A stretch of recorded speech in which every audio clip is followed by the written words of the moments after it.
नमस्कार मित्रों। आज मैं एक ऐसे मंत्र के बारे में बात करने जा रहा हूँ जो महज एक नारा नहीं बल्कि नए भारत के आत्मविश्वास की गूंज है। और यह मंत्र है, मोदी है तो मुमकिन है। इस एक वाक्य में देश के कोने कोने में वर्षों से दबी हुई उस कर सकने की भावना को बल मिला है। यह दिखाता है कि जब दृढ़ इच्छा शक्ति हो, ईमानदार नेतृत्व हो और सही नीयत हो तो बड़े से बड़े लक्ष्य भी हासिल किए जा सकते हैं।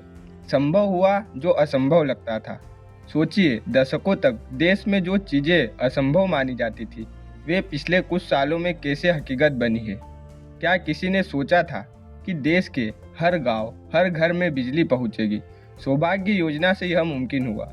क्या किसी ने सोचा था कि 50 करोड़ से ज़्यादा लोगों को आयुष्मान भारत जैसे दुनिया की सबसे बड़ी स्वास्थ्य बीमा योजना का लाभ मिलेगा? यह भी मुमकिन हुआ। क्या किसी ने सोचा था कि करोड़ों गरीब परिवारों को पक्के घर मिलेंगे और 10 करोड़ से ज़्यादा घरों में नल से जल पहुंचेगा? यह भी मुमकिन हुआ। ये केवल आंकड़े नहीं है, ये उन करोड़ों लोगों की ज़िंदगी में आया सकारात्मक बदलाव है जिन्होंने पहली बार महसूस किया कि सरकार उनके लिए काम कर रही है। मोदी है तो मुमकिन है का मंत्र केवल सामाजिक कल्याण तक सीमित नहीं है, इसने देश की अर्थव्यवस्था और टेक्नोलॉजी में भी क्रांति ला दी है। Digital India. क्या किसी ने सोचा था कि सब्जी वाला हो या बड़ी दुकान वाला, सब यूपीआई से पेमेंट लेंगे? आज भारत डिजिटल लेन देन में दुनिया का नेतृत्व कर रहा है। आत्मनिर्भर भारत। कोविड जैसी वैश्विक महामारी के दौरान हमने न सिर्फ अपनी ज़रूरतें पूरी की बल्कि दुनिया के कई देशों को वैक्सीन भेजी।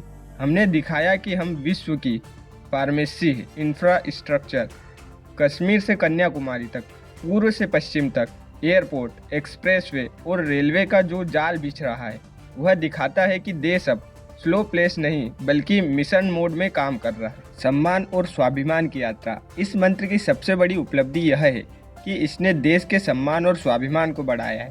आज भारत किसी दबाव में नहीं आता। वैश्विक मंच पर भारत की बात को गंभीरता से सुना जाता है। सर्जिकल स्ट्राइक हो या अंतर्राष्ट्रीय स्तर पर आतंकवाद को बेनकाब करना, दुनिया ने देखा है कि भारत अब चुप बैठने वाला देश नहीं है। भाइयों और बहनों, मोदी है तो मुमकिन है कोई घमंड नहीं बल्कि भारत की क्षमता पर विश्वास है। यह दिखाता है कि अगर हम सब एकजुट होकर एक दिशा में काम करें तो हम हर चुनौती को पार कर सकते हैं। यह मंत्र हमें याद दिलाता है कि भारत का सुनहरा दौर आ रहा है और यह दौर केवल सरकार या नेता का नहीं, यह हर भारतीय के संकल्प का है। जब देश का प्रधानमंत्री यह कहता है कि मैं आपका प्रधान सेवक हूँ तो यह विश्वास और मजबूत होता है कि देश सही हाथों में है। आइए हम भी इस विश्वास को मजबूत करें, हम भी अपने अपने क्षेत्र में मुमकिन को हकीकत में बदलें। मित्रों, अगर आपको भी विश्वास है और मोदी जी के नारे पर भरोसा है कि मोदी है तो मुमकिन है, तो इस वीडियो को एक लाइक करें और चैनल को सब्सक्राइब करना ना भूलें।